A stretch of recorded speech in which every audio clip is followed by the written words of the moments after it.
All right, for more, let's bring in Adam Donald King, labor and union analyst. Thanks so much for joining us on CTV News Channel. What do you make of the union's decision to remain on the job for now, but not perform any overtime work?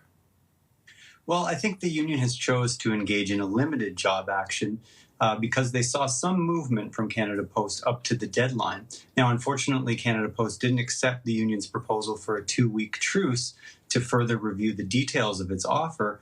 But in this case, the union has opted for just a limited job action to start in hopes that they might get back to the table, I think, and negotiate a settlement. So, in the meantime, if the two sides remain at odds, how could you see strike action evolving over the next few days and weeks, potentially?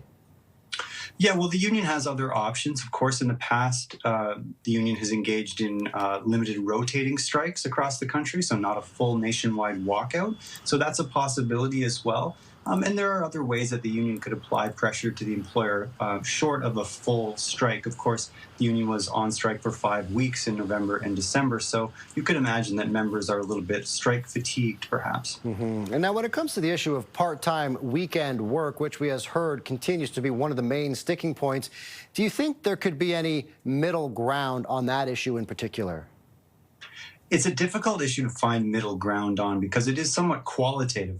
The union is very committed to maintaining full-time permanent jobs as the standard at Canada Post.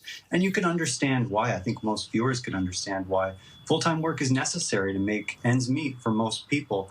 And if part-time work is involuntary, that is, people would rather work full-time, it's not a very good model. So it's difficult to see how progress could be made, but the best agreements are negotiated at the table, and so we'll see if the parties are able to find some common ground on this issue.